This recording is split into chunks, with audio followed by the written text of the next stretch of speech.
پیارے بھائیوں اور بہنوں، السلام علیکم ورحمۃ اللہ وبرکاتہ۔ آج ہماری آپ کی تیسری مجلس ہے، جس میں تیسرے پارہ، جسے ہم اور آپ اپنی زبان میں تلک الرسل کہتے ہیں، تلک الرسل کا پارہ، اس میں کیا کیا مضامین ہیں، اس کی ایک ادنا سی جھلک آپ لوگوں کے سامنے میں پیش کرنے کی کوشش کرتا ہوں۔ سب سے پہلے دوسرا پارہ جس آیت پر ختم ہوا تھا، وہ آیت تھی تلک آیات اللہ نتلوہا علیک بالحق وانک لمن المرسلین۔ یہ آیات، اب یہ آیات قرآن مجید کی بھی آیات ہو سکتی ہیں، اور قصے اور کہانیاں جو اس میں بیان کی گئیں، جیسے ان لوگوں کا ہزاروں کی تعداد میں جو لوگ تھے، ان لوگوں کا اپنے گھروں سے موت کے ڈر سے بھاگنا، یا طالوت اور جالوت کا قصہ، ان تمام کے ذکر کے بعد اللہ تعالیٰ فرماتا ہے کہ اللہ تبارک و تعالیٰ کی آیات حق کے ساتھ آپ کے سامنے بیان کی جا رہی ہیں، اور آپ اطمینان رکھیں کہ وَإِنَّكَ لَمِنَ الْمُرْسَلِينَ۔ بلا شبہ اس میں کوئی شبہ نہیں ہے کہ آپ یقیناً مرسلین، رسولوں میں سے ہیں۔ یہود آپ کی خواہ کتنی ہی تکذیب کریں، قریش آپ کو کتنا ہی جھٹلائیں، اس سے آپ کی رسالت پر کچھ فرق نہیں پڑتا۔ تو اب چند آیات اللہ کے رسول صلی اللہ علیہ وسلم کے لیے بطور تسلی کے نازل ہوئیں۔ اللہ تعالیٰ فرماتا ہے تلک الرسل فضلنا بعضهم علی بعض، یہ رسول ہیں جن میں سے ہم نے بعض کو بعض پر فوقیت دی ہے، یعنی آپ اس سے پریشان نہ ہوں۔ آپ کے علاوہ اور بھی رسول آئے ہیں، انہیں بھی اللہ تعالیٰ نے بعض کو بعض ناحیے سے بعض پر فضیلت دی تھی، جیسے آپ کو تمام لوگوں پر فضیلت دی ہے، اور آپ کی امت کو جیسا کہ آگے اللہ تعالیٰ پچھلے گزر چکا ہے کہ وَجَعَلْنَاكُمْ أُمَّةً وَسَطًا، ہم نے تمہیں امت وسط یعنی بہترین امت بنایا ہے، آپ کی امت کو ہم نے فضیلت دی ہے۔ ایسے ہی دوسرے رسول بھی آئے، بعض کو بعض پر بعض ناحیے سے فضیلت حاصل رہی، جن میں سے بعض فضیلت کا اللہ تعالیٰ نے ذکر فرمایا کہ منہم من کلم اللہ، بعض رسول ایسے ہیں جن سے اللہ تعالیٰ ہم کلام ہوا، جیسے ہمارے نبی صلی اللہ علیہ وسلم اور موسیٰ علیہ السلام ہیں، اور وآتینا عیسیٰ ابن مریم البینات، اور عیسیٰ ابن مریم کو ہم نے کھلی نشانیاں دیں، یعنی ایسی نشانی جیسا کہ آج ہی کے درس میں آئے گا کہ حضرت عیسیٰ علیہ السلام مادرزاد اندھے کو اللہ تعالیٰ کے حکم سے زندہ کر دیا کرتے تھے۔ تو آپ اطمینان رکھیں کہ آپ سے پہلے بھی رسول آئے، لیکن قوموں نے، تمام لوگ ان کی بات کو مانے نہیں۔ منہم من ہدی اللہ، بعض لوگ ایسے رہے جن کو اللہ تعالیٰ نے ہدایت دی، اور بعض ایسے رہے جنہوں نے رسولوں کو جھٹلایا ہے۔ تو یہ شروع میں اللہ تبارک و تعالیٰ کے رسول صلی اللہ علیہ وسلم کو بطور تسلی کے اللہ تعالیٰ نے یہ آیت تلک الرسل فضلنا بعضهم علی بعض نازل فرمائی۔ پھر اس کے بعد فوراً احکام کی طرف اللہ تعالیٰ نے کلام کا رخ پھیر دیا ہے۔ کیوں؟ اس لیے جیسا کہ میں اس سے پہلے کہہ چکا ہوں کہ اس سورت کے اندر جس قدر احکام بیان کیے گئے ہیں، کسی اور سورت میں اتنے احکام بیان نہیں کیے گئے، اسی لیے اس سورت یعنی سورہ بقرہ کو فسطاط القرآن کہا جاتا ہے۔ تو اللہ تبارک و تعالیٰ نے فوراً سلسلے کلام جو ہے احکام کی طرف پھیر دیا ہے۔ اب سے پہلے جو احکام تھے ان کا تعلق انسان کے جسم سے تھا، انسان کے حالات سے تھا، البتہ اب جو احکام ہمارے اور آپ کے سامنے بیان کیے جائیں گے اس پارے کے اندر، ان کا تعلق انسان کے مال سے ہے۔ اسی لیے اللہ تبارک و تعالیٰ نے سب سے پہلے فرمایا کہ یا ایھا الذین آمنوا انفقوا مما رزقناکم من قبل ان یأتی یوم لا بیع فیہ ولا خلۃ ولا شفاعۃ والکافرون هم الظالمون۔ ایک لطیف انداز میں مسلمانوں کو موت سے پہلے، آخرت سے پہلے اللہ تعالیٰ نے اپنی طرف سے جو اللہ نے نعمت، مال کی نعمت سے نوازا ہے، اس مال میں سے خرچ کرنے کی اللہ تعالیٰ نے ترغیب دلائی۔ کیوں؟ اس لیے کہ وہاں پر کسی کے پاس کوئی مال نہیں ہوگا اور نہ ہی مال حاصل کرنے کا ذریعہ ہوگا۔ مال حاصل کرنے کا ذریعہ یا تو خرید و فروخت ہوتا ہے، مال حاصل کرنے کا ذریعہ یا تو ہدیہ اور تحفہ ہوتا ہے، مال حاصل کرنے کا ذریعہ یا تو کسی کی سفارش یا کسی سے مانگ کر کے ہوتا ہے۔ یہ چیز ہے مال کے حاصل کرنے کا ذریعہ، اور یہ تینوں چیزیں وہاں پر مفقود نظر آئیں گی۔ اسی لیے اللہ تعالیٰ نے فرمایا اے ایمان والو انفقوا مما رزقناکم، تم خرچ کرو اس مال میں سے جو کچھ ہم نے تم کو دیا ہے، قبل اس کے کہ وہ دن آ جائے لا بیع فیہ، وہاں پر خرید و فروخت نہیں ہوگی، ولا خلۃ، وہاں پر کسی کے ساتھ دوستی کا رشتہ نہیں ہوگا، ولا شفاعہ، اور نہ ہی کسی کے سفارش سے وہاں کسی کو کچھ ملنے والا ہے۔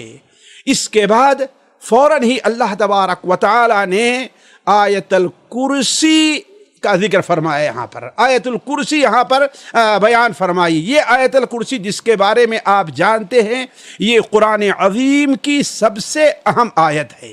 اتنی اہم آیت اللہ نے قرآن مجید میں نہیں نازل فرمائی ہے۔ اس کی وجہ شاید یہ ہے کہ یہ آیت مکمل طور پر اللہ تبارک و تعالیٰ کی عظمت شان کے اوپر مشتمل ہے۔ اس سے عظیم آیت جس میں اللہ تعالیٰ کی شان بیان، وہاں پر شان بے نیازی بھی ہے، شان استغنا بھی ہے، شان عظمت بھی ہے، شان کبریائی بھی ہے، شان ملوکیت بھی ہے۔ اللہ تعالیٰ کی تمام شانوں کو جس طریقے سے شان قدرت بھی ہے، اللہ تبارک و تعالیٰ کی شان ابدیت بھی ہے جو بیان کی گئی ہے، کسی اور آیت کے اندر اتنا جامع طور پر نہیں بیان کیا گیا۔ تو اس چیز کو بیان کرنے کے بعد شاید اللہ تبارک و تعالی یہ بیان کرنا چاہتا ہے کہ اللہ تبارک و تعالی بڑا عظیم ہے، لیکن اس عظمت کے باوجود اللہ تبارک و تعالی نے لوگوں کو اسلام لانے پر، آپ کی رسالت کو قبول کرنے پر اللہ تعالیٰ مجبور نہیں کرتا ہے۔ اسی لیے اس آیت کے فوراً بعد اللہ تعالیٰ فرما رہا ہے لا اکراہ فی الدین، دین کے بارے میں کسی کے اوپر کوئی سختی نہیں ہے۔ قد تبین الرشد من الغی، اللہ تبارک و تعالیٰ نے ہدایت کے راستے کو گمراہی کے راستے سے کھول کر کے بیان کر دیا ہے۔ تو جو شخص طاغوت کا انکار کرے اور اللہ تعالیٰ پر ایمان لے آئے وہی انسان کامیاب ہے، اور جو شخص اللہ تبارک و تعالیٰ کے ساتھ کفر کرے، آپ کی رسالت کو نہ مانے، یہی لوگ گمراہ اور ہلاک ہونے والے ہیں۔ پھر اس سورت کے بعد، اس مقدمے کے بعد اللہ تبارک و تعالیٰ نے اس سورت کے دوسرے صفحے اور تیسرے صفحے کے اندر 3 عجیب و غریب واقعات بیان فرمائے ہیں۔ 3 عجیب و غریب واقعات، ان میں سے ایک واقعہ حضرت ابراہیم علیہ السلام کا، شاید نمرود بادشاہ ہے اس کے ساتھ اس وقت کا ہے کہ جب حضرت ابراہیم علیہ السلام کو کے خلاف پوری قوم ان کی ہو گئی تھی، حضرت ابراہیم نے بتوں کو توڑ دیا تھا، حضرت ابراہیم علیہ السلام کو جلانے کی کوشش کی جا رہی تھی۔ جلانے سے پہلے حضرت ابراہیم علیہ السلام کو حاکم وقت کے سامنے پیش کیا گیا، تو اس حاکم وقت نے حضرت ابراہیم علیہ السلام سے بحث مباحثہ کرنا چاہا۔ الم تر الذی حاج ابراہیم فی ربہ ان آتاہ الملک، یہاں پر یہ واقعہ بیان کیا، حضرت ابراہیم علیہ السلام سے جو اس کا مقابلہ ہوا تو حضرت ابراہیم علیہ السلام سے اس نے پوچھا کہ آخر تو کس رب کے اوپر ایمان لے آتا ہے؟ تو حضرت ابراہیم علیہ السلام نے اس کے سامنے، چونکہ وہ حاکم بنا ہوا تھا، وہ متصرف بنا ہوا تھا، اپنے کو رب کہتا تھا، اسی لیے حضرت ابراہیم علیہ السلام نے شان ربوبت کی سب سے عظیم بات بیان کی، کیا کہ رب، ہمارا رب وہ ہے کہ یحیی و یمیت، جو مارتا اور جلاتا ہے۔ تو اس نے کہا یہ کون بڑی بات ہے، یہ تو میں بھی ایک کام میں کر لیتا ہوں کہ مارتا اور جلاتا ہوں۔ مفسرین کہتے ہیں 2 قیدیوں کو اس نے بلایا، ایک قیدی وہ تھا جس کے اوپر یعنی قتل واجب تھا، جس کو قتل کر دینا، ایک قیدی وہ تھا جسے چھوڑ دینا چاہیے تھا۔ اس نے جس قیدی کے اوپر قتل واجب تھا اس کو آزاد کر دیا، گویا اسے زندہ کر دیا، اور جس قیدی کے اوپر آزادی تھی اسے قتل کر دیا۔ تو کہتا ہے یہ کام تو میں بھی کر لیتا ہوں۔ حضرت ابراہیم علیہ السلام نے کہا کہ یہ کام تمہارے بس کا نہیں، مارنا اور جلانا یہ تم کھیل کر رہے ہو، لیکن اصل مارنا اور جلانا بڑا عظیم ہے۔ میں اس سے ایک چھوٹی چیز کا تم سے مطالبہ کرتا ہوں۔ وہ چیز کیا ہے؟ کہا کہ میرا رب سورج کو مشرق سے لے آتا ہے تم مغرب سے لے آ دو، اس کے اوپر وہ مبہوت اور بے زبان ہو کر کے رہے گا، اس کی کوئی بات نہیں چلی۔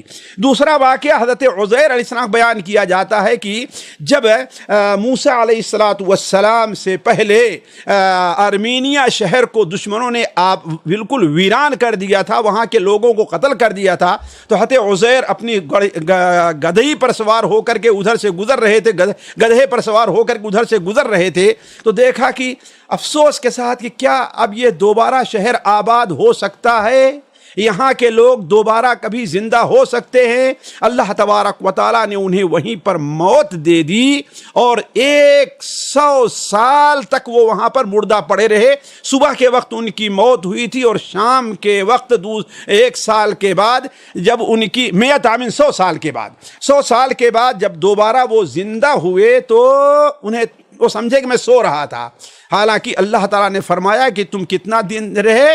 100 سال تک سوتے رہے۔ دیکھو تمہارے گدھے کی ہڈی تک موجود نہیں ہے، ہڈی وہ سیدھا ہو چکی ہے، لیکن اللہ کی قدرت سے تمہارا کھانا ابھی تک سڑا نہیں ہے۔ یہ قصہ تھا۔ اور اس کے بعد حضرت ابراہیم علیہ السلام کی 4 چڑیوں والا قصہ اللہ تعالیٰ نے بیان فرمایا کہ حضرت ابراہیم علیہ السلام کو جب یہ دیکھنا ہوا کہ اللہ تعالیٰ کیسے مردوں کو زندہ کرتا ہے تاکہ انہیں عین الیقین حاصل ہو جائے، تو اللہ تبارک و تعالیٰ سے مطالبہ کیا۔ اللہ تعالیٰ نے کہا کہ 4 چڑیا پکڑو، انہیں اپنے بالکل قریب کر لو، تم سے مانوس ہو جائیں، پھر انہیں ذبح کر کے کاٹ کے چاروں پہاڑوں پر دور دور کر دو، پھر اس کے بعد انہیں آواز دو، تمہارے پاس دوڑتی ہوئی آئیں گی۔ ایسے اللہ تبارک و تعالیٰ مردوں کو زندہ کرتا ہے۔ تو کہنے کا مطلب یہ 4 واقعات ذکر کر کے شاید یہاں پر 2 چیزیں واضح کرنی ہو۔ ایک چیز تو واضح کرنی یہ ہے کہ اللہ تبارک و تعالیٰ کے توحید پر لوگوں کا ایمان پختہ ہو اور آخرت پر بھی وہ ایمان لے آلیں۔ دوسری بات شاید اس طرف اشارہ ہو کہ اس سے پہلی والی آیت میں فرمایا اللہ ولی الذین آمنوا، اہل ایمان کا اللہ ولی ہے، یعنی ان کا مددگار ہے، دوست ہے، ان کا ساتھی ہے۔ تو اللہ تعالیٰ اپنے ولیوں کی، اپنے ساتھیوں کی کیسے مدد کرتا ہے اس کا اظہار رہا ہو۔ علی کل حال یہ تینوں قصے بڑے عبرتناک ہیں، ان کو پڑھ کر کے انہیں عبرت حاصل کرنی چاہیے۔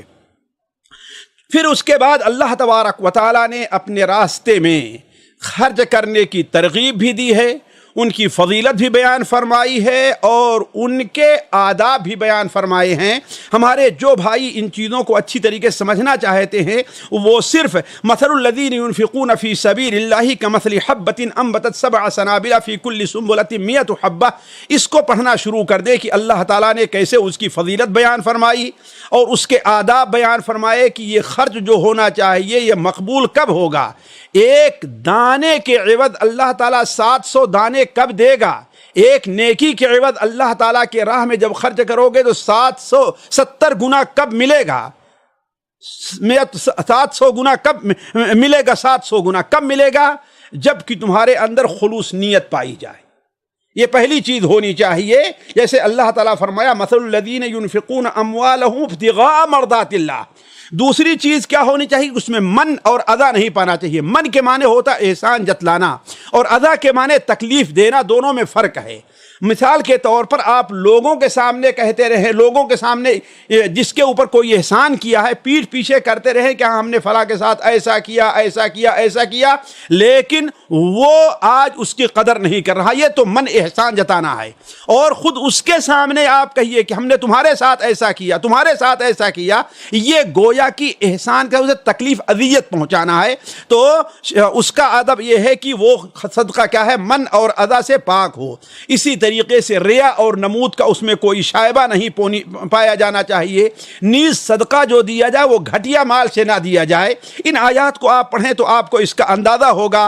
اور آخر میں صدقہ اور خیرات سے متعلق ایک بات اللہ تعالیٰ نے یہ بھی بیان فرمائی کہ تمہارا صدقہ اور خیرات صرف یہی نہیں کہ جو لوگ بھیک مانگتے ہیں انہی تک رہ جائے۔ کسی بھی معاشرے میں کچھ سفید پوش رہتے ہیں، اپنی حاجت کو اللہ کے علاوہ کسی کے سامنے ظاہر نہیں کرتے، لوگوں کے سامنے ایسا ایسا محسوس کرتے ہیں کہ ہاں ہمیں ضرورت نہیں ہے، لیکن فعلاً وہ ضرورت مند رہا کرتے ہیں۔ لا يسألون الناس الحافا، وہ لوگوں سے چپک کر کے وہ سوال نہیں کرتے، ایسے لوگوں کو بھی صدقہ اور خیرات دینا چاہیے۔ اس کے بعد اللہ تبارک و تعالی نے سود کا حکم اور اس کا بدل بیان کیا ہے۔ ان الذین، اللہ تعالیٰ نے بڑے واضح طور پر ان الذین یأکلون الربا لا یقومون الا کما یقوم الذی یتخبطہ الشیطان من المس، یہ اس صورت کے آخر میں، آخر سے 2 صفحہ پہلے اللہ تبارک و تعالیٰ نے سود کی حرمت، سود کے احکام، یہ تمام چیزیں بیان فرمائی ہیں۔ سود کی مثال، سود کھانے والے کی مثال ایسی دی ہے کہ قیامت کے دن وہ ایسے اٹھے گا گویا کوئی باولا ہے جس کے اوپر جن اور شیطان کا قبضہ ہو گیا ہے۔ اسی طریقے سے آپ نے یہ بیان فرمایا، اللہ تعالیٰ نے یہ بیان فرمایا کہ سود سے مال گھٹتا ہے، بڑھتا نہیں، جس کا اندازہ آج اس زمانے میں، ان صدی کے اندر عام طور پر لوگ کہہ رہے ہیں کہ سود ہی کی خباثت کی وجہ سے آج ساری دنیا اقتصادی طور پر کس طریقے سے پریشان ہے۔ اسی طریقے سے سود کے بارے میں اللہ تعالیٰ بیان فرمایا کہ اللہ اور اس کے رسول کے ساتھ بغاوت ہے، فَأْذَنُوا بِحَرْبٍ مِّنَ اللَّهِ وَرَسُولِهِ، اور سب سے خطرناک چیز جو سود کے بارے میں اللہ نے بیان فرمائی ہے، لوگ کم توجہ دیتے ہیں، وہ کیا ہے کہ سود کا جہاں پر احکام ختم ہیں وہیں پر اللہ نے فرمایا وَاتَّقُوا يَوْمًا تُرْجَعُونَ فِيهِ إِلَى اللَّهِ، اس دنیا میں تم بچ جاؤ گے، اس دنیا میں سارا معاملہ تمہارا حل ہو جائے گا، لیکن وَاتَّقُوا يَوْمًا، اے سود کھانے والو اس دن سے بچو، ڈرو تم جس دن اللہ تبارک و تعالیٰ کی طرف تمہیں لوٹایا جائے گا اور اللہ تعالیٰ تمہیں اس دن پورا بدلہ دے گا۔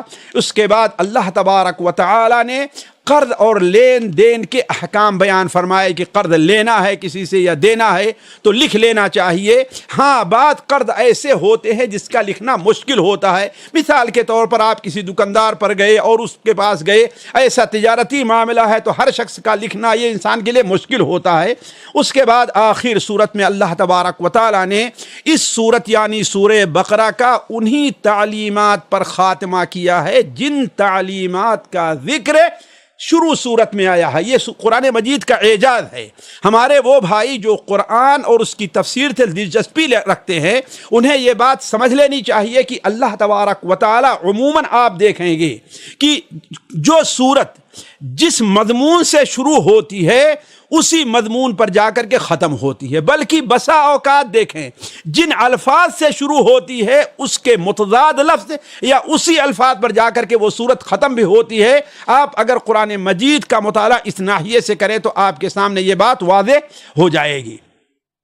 ساتھیو، اس پارے کا جو دوسرا حصہ ہے، بلکہ دوسرے حصے سے پہلے یعنی آدھے سے تھوڑا پہلے، وہاں سے سورہ آل عمران شروع ہوتی ہے۔ یہ آل عمران قرآن مجید سورہ بقرہ کے طریقے سے بڑی اہمیت کی حامل ہے۔ سورہ بقرہ کے فضائل میں جس طریقے سے ہے، اللہ کے رسول صلی اللہ علیہ وسلم نے بیان فرمایا کہ قیامت کے دن ایسے آئے گی گویا یہ 2 سائبان ہیں یا دونوں بدلی ہیں یا چڑیوں کے 2 جھنڈ ہیں۔ اسی طریقے سے اس سورت کی اہمیت جو سب سے زیادہ ساتھیوں یہ ہے کہ یہ سورت، ذرا غور کریں آپ، دین پر استقامت سے لے کر کے شروع ہوئی ہے اور بالکل اسی مضمون پر یا ایھا الذین آمنوا اصبروا وصابروا ورابطوا استقامت ہی بجا کر ختم ہوئی ہے۔ یہ چیز آپ نوٹ کریں، اس صورت کے اندر بھی جس مضمون سے یہ شروع ہو رہی ہے، بلکہ بعض مفسرین نے تو یہاں تک لکھا ہے کہ اس صورت کو اگر بیان کیا جائے کہ اس کا اصل نزول کا مقصد کیا ہے یا اصل مضمون کیا ہے تو اس کا اصل مضمون دین پر استقامت اور ثابت قدمی ہے۔ اس کے اللہ تعالیٰ نے متعدد پیرائے میں اور متعدد مثالوں سے بیان فرمایا ہے۔ تو یہ صورت بڑی اہم ہے۔ اس صورت کو اللہ تبارک و تعالیٰ نے 2 حصوں میں تقسیم کیا ہے اور دونوں حصے تقریباً دیکھیں گے آپ تقریباً برابر ہے۔ ایک حصے میں بنو اسرائیل کے دوسرے شعبے یعنی نصارہ، پہلا شعبہ یعنی یہود، ان کا ذکر سورہ بقرہ میں ہوا تھا، بلکہ آپ دیکھیں تو شروع سے آخر تک لے کر کے یہ سورہ بقرہ یہود اور ان کے غلط نظریات کی تردید میں ہے۔ ایسے ہی اگر آپ دیکھیں تو سورہ آل عمران نصارہ اور ان کے غلط خیالات اور نظریے کے تردید میں ہیں۔ اس صورت کا زمانہ نزول تقریباً کہا جاتا ہے کہ غزوہ بدر اور احد کے بعد ہے، اسی لیے اس صورت کے اندر خصوصی طور پر غزوہ بدر اور احد اور اس میں مسلمانوں سے کیا کوتاہی ہوئی، مسلمانوں سے بسا اوقات کیا کمیاں پیش رہیں، اللہ تبارک و تعالیٰ نے اس کو واضح کیا ہے اور اس کی اصلاح کی ہے۔ علی کل حال اس سورت کی ابتدا اللہ تبارک و تعالیٰ کی توحید اور نبی کریم صلی اللہ علیہ وسلم کی رسالت کے اس بات سے ہوئی ہے۔ چنانچہ اللہ تعالیٰ فرماتا ہے الف لام میم اللہ لا الہ الا هو الحی القیوم نزل علیک الکتاب بالحق۔ اللہ لا الہ توحید تھی، ونزل علیک الکتاب بالحق سے اللہ تبارک و تعالیٰ نے رسالت کا اثبات کیا ہے۔ اسی طریقے سے اللہ تبارک و تعالیٰ نے اس سورت کے اندر ابتدا ہی سے عیسائیوں کی غلطیوں پر تنبیہ کی ہے، اور میں چاہوں گا کہ جو لوگ تفسیر سے دلچسپی لیتے ہیں وہ اس پر غور کریں۔ عیسائیوں کے اندر جو خرابی پیدا ہوئی تھی اس کی دو وجہ تھی، دو فتنوں کے اندر مبتلا ہونا تھا۔ ایک فتنہ شبہات تھا اور دوسرا فتنہ شہوات تھا، اور انہی دونوں فتنوں نے آج امت مسلمہ کو اپنے گھیرے میں لے لیا ہے۔ اس لیے اس صورت پر خصوصی توجہ دینی چاہیے۔ فتنہ شبہات اور فتنہ شہوات۔ فتنہ شبہات کیا ہے ساتھیو؟ یعنی انسان کو اپنے دین کے بارے میں، دین کی تعلیم کے بارے میں یقین نہ رہ جائے۔ شبہات اس کی مختلف کیٹیگری ہوتی ہے، شبہات کی اس میں سے ایک کیٹیگری یا ایک حال دین کے بارے میں شبہات کا یہ ہے کہ زبان سے تو اقرار کرتا ہے اور یہ سمجھتا ہے یہ حق ہے، لیکن عملی طور پر انسان اس میں کوتاہ نظر آتا ہے۔ اگر اسے یقین ہو جاتا تو عملی طور پر کوتاہی نہ کرتا۔ دوسرا شبہ ہوتا ہے شہوات کا۔ شہوت یعنی خواہش۔ اللہ تعالیٰ نے انسان کے اندر متعدد قسم کی خواہشات رکھی ہیں، عورتوں کی خواہش ہے، بچوں کی خواہش ہے، مال کی خواہش ہے، تجارت کی خواہش ہے، شہرت کی خواہش ہے، یعنی مختلف قسم کی شہوات ہے، اور یہ دونوں شہوتیں انسان کو اللہ تعالیٰ کے راستے سے دور رکھتی ہیں۔ اس سورت کا آپ پہلا صفحہ اور دوسرا صفحہ دیکھیں تو اللہ تبارک و تعالیٰ نے ان دونوں شبہات کا ذکر کیا ہے۔ پہلے شبہات سے متعلق اللہ تبارک و تعالیٰ ارشاد فرماتا ہے هو الذی ينزل علیک الکتاب منہ آیات محکمات ہن ام الکتاب واخر متشابہات۔ اللہ تعالیٰ ہی کی ذات ہے جس نے آپ پر کتاب نازل فرمائی، اس کتاب میں کچھ آیات محکمات ہیں جو اصل کتاب ہیں، جو کتاب کا اصل حصہ ہے، وَأُخَرُ مُتَشَابِهَاتٍ، اور کچھ آیات ایسی ہیں جو متشابہات میں ہیں۔ تو فَأَمَّا الَّذِينَ فِي قُلُوبِهِمْ زَيْغٌ، وہ لوگ جن کے دلوں میں ٹیڑھی ہے، فَيَتَّبِعُونَ مَا تَشَابَهَ مِنْهُ، انہی آیات کے پیچھے پڑتے ہیں جو متشابہ ہیں۔ کیوں؟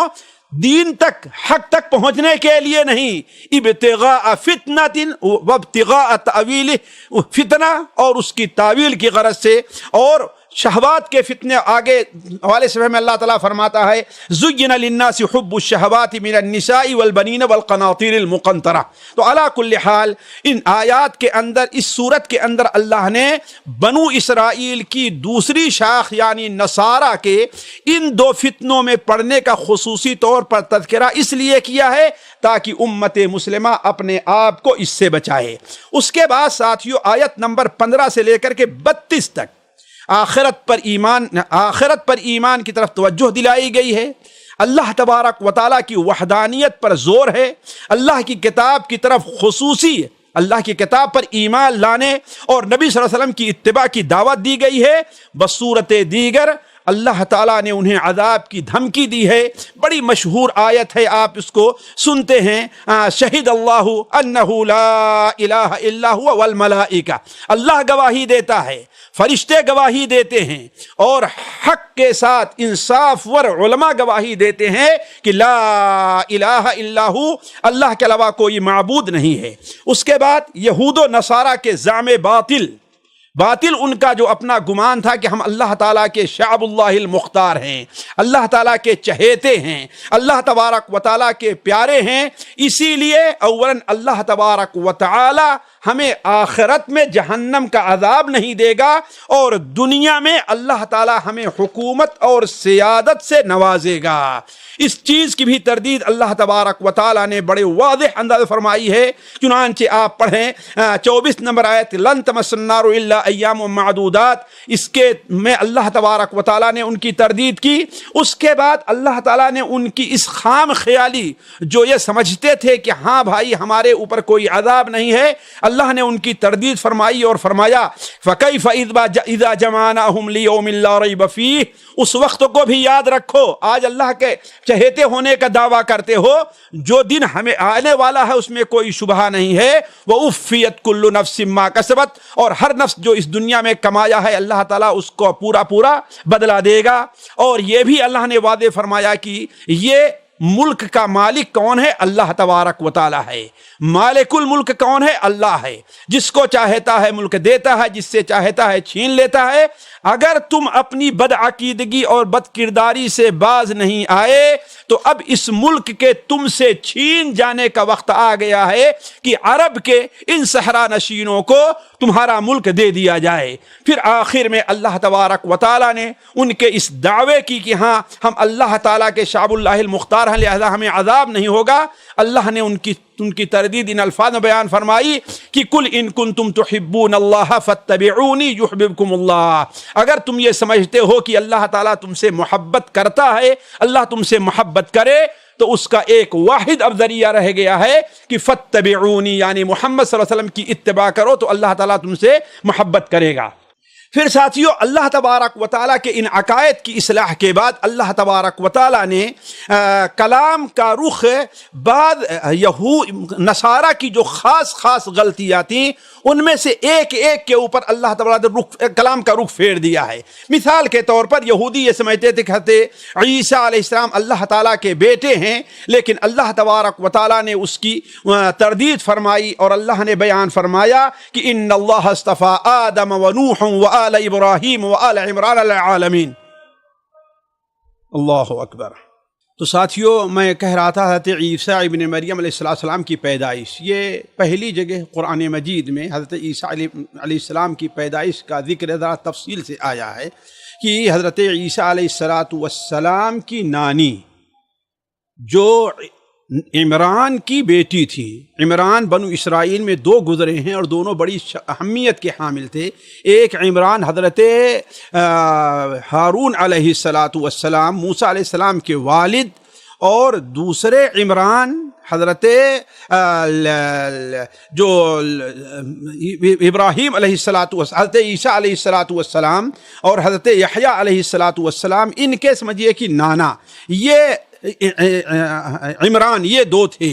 تو یہاں پر جن کا ذکر ہے وہ اسی بعد والے عمران کا ہے، جن کی بیٹی نہیں، جن کی بیوی جن کا نام حنا بتایا جاتا ہے، انہوں نے نظر مانی، جب اللہ تعالیٰ نے انہیں امید سے کیا تو انہوں نے نظر مانی کہ میرے پیٹ میں جو اولاد ہوگی میں اسے دین کی خدمت کے لیے وقف کر دوں گی، میں اسے آزاد کر دوں گی کہ بیت اللہ شریف کی خدمت کرے۔ لیکن کرنا یہ کہ اللہ تبارک و تعالیٰ نے انہیں بیٹی دی، لیکن چونکہ نظر مان چکی تھی لہذا اسے وقف کر دیا۔ یہ تھی حضرت مریم۔ حضرت مریم علیہ السلام یا حضرت مریم کی کفالت حضرت زکریا کو دی گئی۔ حضرت زکریا بھی لا ولد تھے، ان کے کوئی اولاد نہیں تھی۔ حضرت زکریا کی بیوی بھی جو ہے کیا تھی؟ حضرت مریم کی والدہ کی بہن تھی، یعنی گویا کی خالہ۔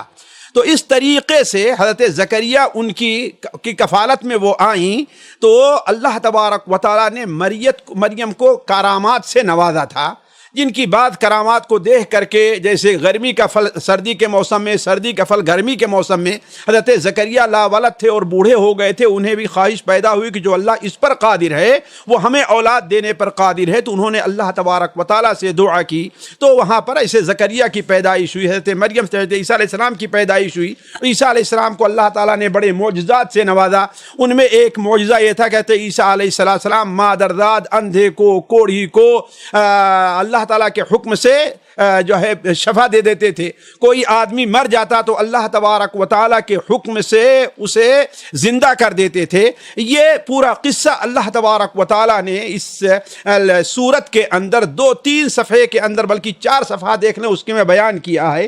اس سے میں یہ سمجھتا ہوں کہ امت مسلمہ کو جو سبق دینا تھا، ہمارے لیے جو باعث عبرت ہے، اس پر ہمیں توجہ دینی چاہیے۔ ایک تو یہ کہ اللہ تعالیٰ کے نزدیک مقبولیت جسے اصطفیٰ ہے، یہ اللہ تبارک و تعالیٰ کی دین تو ہے، لیکن اس میں بندے کو خود اس کے اپنے کردار کا اور اپنے اللہ کے لیے قربانی کا ہی بہت بڑا دخل ہے۔ یعنی اللہ تعالیٰ نے جس طریقے سے مریم، ان کی والدہ، ان کے بیٹے کو اللہ تعالیٰ نے یہ انتخاب کیا، انہیں چنا، ان میں انہوں نے بھی دین کے لیے بڑی قربانیاں دی، جس کے عوض اللہ تعالیٰ نے نوازا ہے۔ دوسری چیز، عمل خیر میں نیت، اچھی نیت کا بہت بڑا دخل ہے، بہت بڑا دخل ہے کہ نیت کیا ہونی چاہیے، ہماری شروع سے خیر کی ہونی چاہیے، اللہ تعالیٰ اس میں برکت دیتا ہے۔ اسی طریقے سے انسان کو جو سب سے بڑی نیت کرنی چاہیے وہ یہ ہے دین کی خدمت کے لیے اور دین کے لیے وقف کرنا چاہیے۔ اور میں سمجھتا ہوں مثالوں سے پیش کر سکتے ہیں کہ جن والدین نے اس چیز کی نیت کی ہے، اللہ تعالیٰ نے ان کی نیت میں برکت عطا فرمائی ہے۔ تو علی کل حال بڑے ہی فائدے ہمیں اور آپ کو ملتے ہیں۔ ان میں سے ایک فائدہ یہ بھی ملتا ہے کہ معجزہ اور کرامت یہ نبیوں اور ولیوں کے اپنے ہاتھ میں نہیں ہوتا ہے۔ اسی لیے حضرت عیسیٰ علیہ السلام نے کیا کہا تھا؟ انی قد جئتکم بآیۃ من ربکم، اللہ تعالیٰ کی طرف سے میں ایک معجزہ نشانی لے کر کے آیا ہوں۔ کیا؟ انی اخلق لکم من الطین، میں تمہارے لیے مٹی سے چڑیے کا ایک ڈھانچہ بناتا ہوں، اس میں پھونک ماروں گا تو فیکون طیرا باذن اللہ، اللہ تعالیٰ کے حکم سے وہ چڑیا بن جائے گی۔ وابرئ الاکمہ والابرص واحیی الموتى باذن اللہ، میں مردوں کو زندہ کر دیتا ہوں، برس والے کو شفا دے دیتا ہوں، اور اکمہ کو بھی اسے شفا مل جاتی ہے، لیکن کس نے؟ باذن اللہ، اللہ تعالیٰ کے حکم سے۔ تو گویا یہ سبق ملتا ہے کہ معجزے کا لانا یا کرامت کا ظاہر کرنا انسان کا اپنے بس میں نہیں ہے۔ علی کل حال یہ سلسلہ حضرت عیسیٰ علیہ السلام کا چل رہا ہے۔ پورا قصہ بیان کرنے کے بعد یہودی نصارہ کو اللہ تبارک و تعالیٰ نے دعوت دی ہے نبی صلی اللہ علیہ وسلم پر اسلام قبول کرنے کے لیے، اور کہا اسلام نہیں قبول کرتے ہو تو اللہ تبارک و تعالیٰ تمہیں دنیا اور آخرت میں رسوا کرے گا۔ مثال کے طور پر اللہ تعالیٰ نے فوراً اس کے بعد فرمایا فَأَمَّا الَّذِينَ كَفَرُوا فَأُعَذِّبُهُمْ عَذَابًا شَدِيدًا فِي الدُّنْيَا وَالْآخِرَةِ، جو لوگ اب جھٹلائیں گے حضرت عیسیٰ علیہ السلام کی یہ حقانیت ہے، وہ الہ نہیں ہے، اس لیے کہ الہ پیدا نہیں ہوتا ہے، وہ اللہ تعالیٰ کے بندے ہیں، اور جیسے محمد وہ اللہ کے رسول تھے، جیسے محمد صلی اللہ علیہ وسلم بھی اللہ کے رسول ہیں، اگر ایمان نہیں لے آتے تو فَأُعَذِّبُهُمْ فِي الدُّنْيَا وَالْآخِرَةِ، اللہ دنیا اور آخرت میں انہیں عذاباً شدیدہ، بہت سخت عذاب دے گا۔ اور جو لوگ ایمان لے آئے اور نیک عمل کیے، اللہ تبارک و تعالیٰ انہیں اجر سے نوازے گا۔ اللہ تعالیٰ ظالموں کو پسند نہیں کرتا۔ ان آیات کے بعد اللہ تبارک و تعالیٰ نے اللہ کے رسول صلی اللہ علیہ وسلم سے کہا کہ مباہلے کی دعوت دے دیں۔ کیوں؟ تاریخ کی کتاب اور حدیث کی کتابوں میں جیسے صحیح بخاری وغیرہ میں حضرت حذیفہ رضی اللہ تعالیٰ عنہما کی حدیث ہے کہ نجران کا وفد اللہ کے رسول صلی اللہ علیہ وسلم کی خدمت میں آیا، سید اور عاقب یہ دونوں آ کر کے آپ سے بحث کرنے لگے۔ حضرت عیسیٰ کی حقیقت آپ ان کے سامنے جب یہ پڑھ کر کے اللہ کے رسول نے سنائی تو اسے ماننے کے لیے تیار نہیں ہوئے، تو اللہ کے رسول صلی اللہ علیہ وسلم نے مباہلے کا دعویٰ دیا۔ مباہلہ یہ ہوتا ہے کہ انسان اپنی اولاد، اپنے مال کو لے کر کسی کے سامنے ہو کہ اگر میں ناحق ہوں تو میں اور میرے مال اولاد سارا کا سارا ہلاک ہو جائے، چنانچہ اس میں ذریت اپنی اولاد کو بھی ساتھ رکھنا پڑتا ہے۔ تو جب وہ دونوں آئے اور اللہ کے رسول نے مباہلے کے دعوت دی تو پہلے تو تیار ہوئے، بعد میں ایک دوسرے سے کہا کہ اگر تم نے دعوت، اگر وہ سچے نبی ہوئے تو تم اور تمہاری اولاد کبھی بھی کامیاب نہیں ہوں گے، لہذا تم وہ جو تمہارے اوپر جزیہ پیش کر رہے ہیں اسے قبول کر لو۔ اس وقت انہوں نے کہا تھا کہ ٹھیک ہے ہم آپ کی بات قبول کرتے ہیں، جزیہ دیں گے، لیکن ہمارے ساتھ کسی امین شخص کو بھیجیے گا۔ تو اللہ کے رسول صلی اللہ علیہ وسلم نے حضرت ابو عبیدہ کو امین الامہ کا خطاب دیا اور انہیں ان کے ساتھ بھیجا۔ علی کل حال اس قصے کے بعد آخر میں 25-30 آیتوں تک اہل کتاب اور یہود و نصارہ کو اللہ تعالیٰ نے توحید کی، اسلام کی دعوت دی گئی اور واضح کیا گیا کہ توحید اور عبادت ایک ایسا مسئلہ ہے جو تمام انبیاء کے درمیان مشترکہ مسئلہ رہا ہے۔ ہم یہ کوئی نئی چیز لے کر کے نہیں آئے ہیں، نہ ہی ہم کوئی نیا مذہب پیش کر رہے ہیں۔ ہماری اور تمہاری دعوت کیا ہے؟ ایک ہی ہے، اور وہ کیا ہے؟ توحید ہے۔ جیسے کہ اللہ تعالیٰ فرماتا ہے قل، آپ ان سے کہیے یا اہل الکتاب تعالوا الی کلمۃ سواء بیننا وبینکم، اہل کتاب آؤ ایک ایسی بات طرف جو ہمارے اور تمہارے درمیان قدر مشترک ہے۔ وہ کیا ہے؟ اللہ کے علاوہ ہم کسی کی عبادت نہ کریں، اس کے ساتھ شریک نہ کریں، اور اللہ کو چھوڑ کر کے دوسروں کو رب نہ بنا لے، جسے سجدہ کریں، جسے اپنے نذرانے پیش کریں۔ ایسا نہیں ہونا چاہیے۔ تو یہ بڑی اہم آیت ہے، اور اس آیت کی اہمیت کے پیش نظر نبی کریم صلی اللہ علیہ وسلم بسا اوقات فجر کی دوسری رکعت میں اس کو پڑھا کرتے تھے، سنت میں، فرض میں نہیں، سنت میں پڑھا کرتے تھے۔ تو علی کل حال اس کے بعد اللہ تبارک و تعالیٰ نے بنو اسرائیل کے بعد غلط زعم اور غلط عقیدے کی اللہ نے اصلاح بھی فرمائی۔ ان میں سے یہ تھا کہ وہ یہ کرتے تھے کہ ہم دعویٰ کرتے تھے ابراہیم علیہ السلام نصرانی یا یہودی تھے۔ اللہ تعالیٰ نے فرمایا کہ مسلمانوں سے کہ ان کے اس کہنے میں نہ آؤ، ابراہیم علیہ السلام ما کان یہودیا ولا نصرانیا ولکن کان حنیفا مسلما۔ علی کل حال یہ سلسلہ کلام اس طریقے سے آپ دیکھیں تو آخری پارے تک چلتا رہا ہے۔ آخری پارے سے پہلے اللہ تبارک و تعالی نے مسلمانوں کو یہودیوں کی بعد چالوں سے متنبع فرمایا ہے، اور یہ بڑی اہم چیز ہے۔ یہودی جو چال چلا کرتے تھے مسلمانوں کے خلاف، ان میں تو ایک چیز یہ تھی کہ دو چیزوں کا میں ذکر کرتا ہوں جس کا خصوصی اس میں ذکر کیا گیا ہے۔ ایک چیز تو یہ تھی کہ وہ مسلمانوں کا مال اگر لے لیتے تھے کسی بہانے سے تو اسے ہڑپ کرنا چاہتے تھے، اسے دینا نہیں چاہتے تھے، اور ان سے سود لینے میں بڑھ چڑھ کر کے انہیں کوئی عار نہیں ہوتا تھا، اور یہ کہتے تھے کہ یہ امی لوگ ہیں، لیس علینا فی الامیین سبیل، ان کا مال لینے میں ہمارے اوپر کوئی گناہ نہیں ہے۔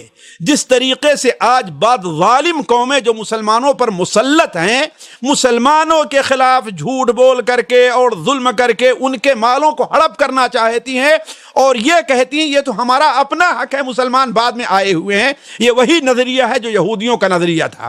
دوسری چیز جو اللہ تبارک و تعالیٰ نے بیان فرمائی ہے وہ یہ ہے کہ مسلمانوں میں شکوک اور شبہات پیدا کرنا، اور آج یہ مشن غیر مسلم خاص طور پر مڈل ایسٹ کے اندر وہ بڑی تیزی کے ساتھ کر رہے ہیں، مسلمانوں کے درمیان شبہات پیدا کرنا، اور یہی کام اس وقت یہودی بھی کیا کرتے تھے۔ جیسا کہ اللہ تعالیٰ فرماتا ہے کہ وقالت طائفۃ من اہل الکتاب، اہل کتاب کی ایک جماعت نے کہا، کیا کہا؟ آمنوا بالذی انزل علی الذین آمنوا وجہ النہار واکفروا آخرہ، ایمان والوں پر جو احکام نازل ہوئے ہیں اس کو صبح کو قبول کر لو، اور شام ہوتے ہوتے اس کا انکار کر دو۔ اس کا فائدہ کیا ہوگا تمہیں، اور ایمان والوں کو اس کا نقصان کیا ہوگا؟ اس کا فائدہ اور نقصان یہ ہوگا کہ ایمان والوں میں جو صحیح علم رکھنے والے نہیں ہیں، جو اپنے ایمان میں مکمل پختگی نہیں ہیں، جن کو ایمان میں کمال نہیں حاصل ہے، علم نہیں، صحیح علم نہیں ہے، وہ یہ سمجھیں گے کہ یہ لوگ تو پڑھے لکھے ہیں، یہ سمجھدار ہیں، یہ عقل مند ہیں، ان کے پاس اتنا علم ہے۔ جب وہ اسے قبول نہیں کر رہے ہیں اور قبول کرنے کے بعد انکار کر دے رہے ہیں، تو اس کا مطلب یہ ہے کہ یہ دین سچا نہیں ہے۔ ان دونوں چیزوں کی اللہ تبارک و تعالیٰ نے تردید فرمائی۔ آخری صورت کے اندر ساتھیوں دو بڑی اہم باتوں پر تنبیہ ہے، میں وہی ذکر کر کے اپنی بات کو ختم کرتا ہوں۔ پہلی چیز یہ ہے کہ اللہ تبارک و تعالیٰ نے مسلمانوں سے کہا کہ اے مسلمانوں، دیکھو ان یہود سے اور خصوصاً نصارہ سے تم یہ کہہ دو کہ محمد صلی اللہ علیہ وسلم جو دین لے کر کے آئے ہیں وہ کوئی نیا دین نہیں ہے، بلکہ یہ وہی دین ہے جو حضرت آدم علیہ السلام سے لے کر کے حضرت ابراہیم، حضرت موسیٰ عیسیٰ سے ہوتے ہوئے ہم تک پہنچا ہے۔ ہم اسی نبوت کا جو ایک سلسلہ ہے، محمد صلی اللہ علیہ وسلم اسی کی ایک کڑی ہیں۔ چنانچہ اللہ تعالیٰ فرماتا ہے قل آمنا باللہ، آپ کہہ دیئے کہ ہم اللہ پر ایمان لے آئے، وما انزل علینا، اور اس تعلیم پر جو ہم پر نازل کی گئی ہے، وما انزل علی ابراہیم و اسماعیل و اسحاق، جو ابراہیم، اسماعیل، اسحاق اور یعقوب پر نازل کی گئی ہے، جو اسباط پر نازل کی گئی ہے۔ اور پھر تاکید کیا فرمائی؟ وما اوتی موسیٰ و عیسیٰ والنبیون من ربہم، اور جو موسیٰ اور عیسیٰ جو تعلیم لے کر کے آئے ہیں، لا نفرق بین احد منہم ونحن لہ مسلمون، ہم ان تعلیم میں سے کسی کا انکار نہیں کرتے، فرق نہیں کرتے، اور ہم ونحن لہ مسلمون، ہم اس کے اوپر اسلام لے آنے والے ہیں۔ یہ بڑی واضح طور پر گویا کی دعوت دی گئی کہ ہمارا دین کوئی نیا نہیں ہے۔ اس کے بعد ساتھیوں آخری صفحہ آپ پڑھیے گا، بڑے بلیغانہ انداز میں بطور وعد کے خصوصاً اہل کتاب کو متنبہ کرتے ہوئے اللہ تعالیٰ نے ان کی 3 قسمیں کی ہیں۔ ایک قسم وہ ہے جو اللہ کے رسول صلی اللہ علیہ وسلم کی ان آیات اور نشانیوں کو دیکھ کر کے اپنی غلطیوں سے توبہ کرتے ہیں اور ایمان لے آتے ہیں، تو اللہ تعالیٰ فرماتا ہے ہم انہیں معاف کر دیں گے۔ الا الذین تابوا من بعد ذلک واصلحوا فان اللہ غفور رحیم، ہاں جو لوگوں نے توبہ کیا اس کے بعد اور اپنی اصلاح کر لی تو اللہ تبارک و تعالیٰ معاف کرنے والا اور رحم کرنے والا ہے۔ دوسرے وہ تھے جو دین کا مذاق اڑاتے تھے، بلکہ لوگوں کو دھوکہ دینے کے لیے کچھ دیر اسلام قبول کیے اور پھر اس کے بعد اپنے اسلام سے پھر جایا کرتے تھے۔ اللہ تبارک و تعالیٰ نے انہیں کیا دھمکی دی؟ ان الذین کفروا بعد ایمانہم ثم ازدادوا کفرا، ایمان کے بعد جن لوگوں نے کفر کیا پھر اس کے بعد اپنے کفر میں بڑھتے رہے تو لن تقبل توبتہم، ان کی توبہ قبول نہیں کی جائے گی۔ ساتھیوں یہاں سے درس لینا ہے، وقت نہیں ہے کہ میں آپ کے سامنے تفصیل سے رکھوں کہ دین کی باتوں کو سمجھ کر کے، جان کر کے، دین کی حقیقت کو جان کر کے، پہچان کر کے، پھر اس بارے میں کوتاہی سے کام لینا، بے دینی کی طرف جانا اور اہل دین کا مذاق اڑانا، یہ ایسا جرم ہے کہ ایسے لوگوں کو اللہ تبارک و تعالیٰ توبہ کی توفیق نہیں دیتا ہے۔ جا کے پڑھ دوبارہ، ان الذین کفروا بعد ایمانہم، جن لوگوں نے اپنے ایمان لانے کے بعد کفر کیا، ثم ازدادوا کفرا، پھر اپنے کفر میں بڑھتے رہے ہیں، لن تقبل توبتہم، اللہ ان کی توبہ قبول نہیں کرے گا۔ اور آخر میں وہ لوگ جو کافر ہی رہے، جو اسلام کے قریب آئے ہی نہیں، دین کو سمجھنا چاہے ہی نہیں، دین کی بات پر عمل کرنا ہی نہیں چاہا، اس پارے کی آخری آیت میں اللہ تعالیٰ فرماتا ہے ان الذین کفروا وماتوا وہم کفار، جن لوگوں نے کفر کیا اور کفر ہی کے اوپر ان کی موت ہو گئی، فلن يقبل من احدهم ملء الارض ذهبا ولو افتدى به، اگر ضمیر بھر سونا وہ قیامت کے دن بطور فدیہ کے دینا چاہیں کہ وہ اللہ کے عذاب سے چھوٹ جائیں تو اللہ تبارک و تعالیٰ اسے قبول نہیں کرے گا۔ اولئک لہم عذاب علیم وما لہم من ناصرین، یہ وہ لوگ ہیں جنہیں دردناک عذاب ہوگا اور ان کی مدد کرنے والا کوئی نہیں ہوگا۔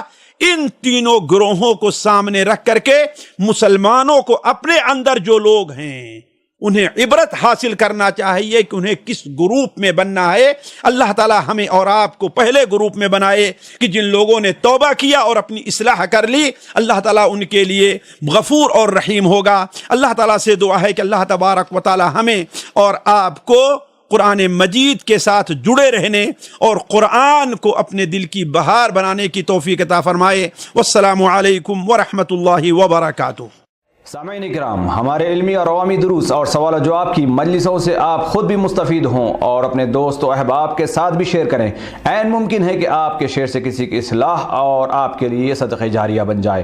واٹس ایپ پر اسلامک میسج حاصل کرنے کے لیے نمبر نوٹ فرمائیں: یعقوب عزیز 00966 5089 59707۔ واٹس ایپ سوال جو آپ گروپ میں ایڈ ہونے کے لیے نمبر نوٹ فرمائیں: عبدالسلام عمری 00966 502627 نمبر بھیجتے ہوئے نام اور پتہ ضرور لکھیں۔ اسی طرح ہمارے یوٹیوب چینل اسلامی دعویٰ کو ضرور سبسکرائب کریں تاکہ ہماری ہر نئی اور اہم ویڈیو کی اطلاع آپ کو فوری حاصل ہو جائے۔ تمام دروس، مقالات اور سوال و جواب سیریز کے لیے ہماری مشہور ویب سائٹ www.islamidawah.com کا مشاہدہ کرتے رہیں۔ السلام علیکم ورحمۃ اللہ وبرکاتہ۔